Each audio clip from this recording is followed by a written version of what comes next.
recovered. Have I recovered? No! Okay, don't worry. That was only Microsoft Flight Simulator.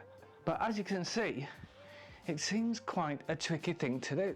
So what I decided was I'd have a go in real life and see if I could fly a real world glider.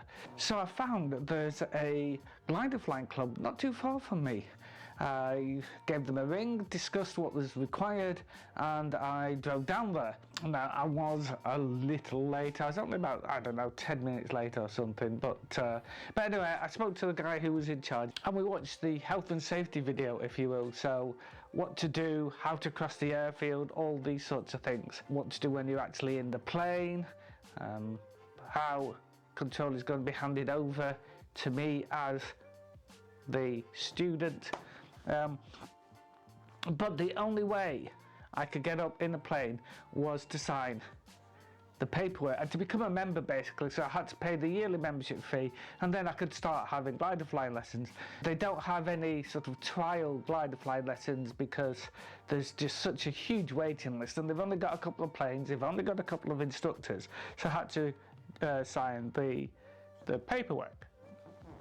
So I turn up and I watch the safety video, but then straight away I'm out in the field moving the glider, and the field it's a bit wet. I'm not even put my hiking shoes on. All I've got is my trainers, and we're into the field and we're pushing the plane from the top of the field down to the bottom of the field.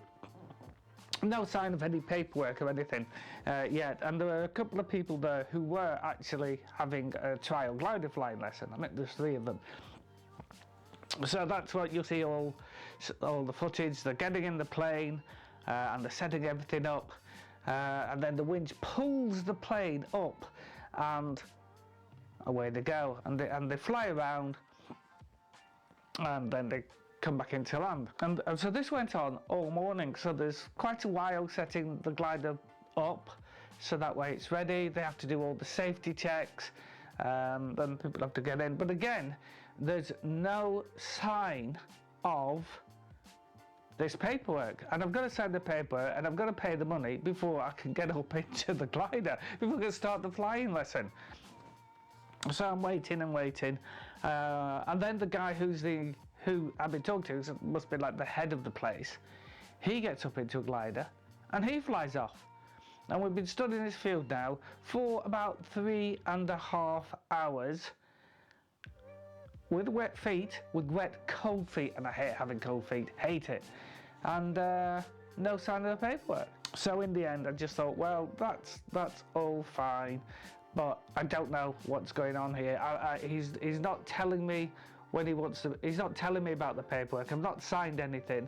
Also, I have explained to him I'm a type 2 diabetic, so they would need like a blood sugar, but he's not asked me for any blood sugar readings. He's not asked me to sign any medical paperwork. He's not asked me to sign anything, and I'm just out there in the field. I've been like pushing equipment up and down, so I've been helping, but only like in a minor way, because I don't know what I'm doing. But he's not telling me what's going on. He's not saying, we'll do this, we'll fill out the paperwork, we'll get you up in a plane. He's not saying, we'll need you to get a medical sign-off from your doctor before we can let you up in the plane. He's not told me anything. He's just dumped me in the middle of a field with cold, wet feet. And so, unfortunately, in answer to the question, can I fly a glider in real life? The answer is, we'll never know. That's the end of my sorry tale.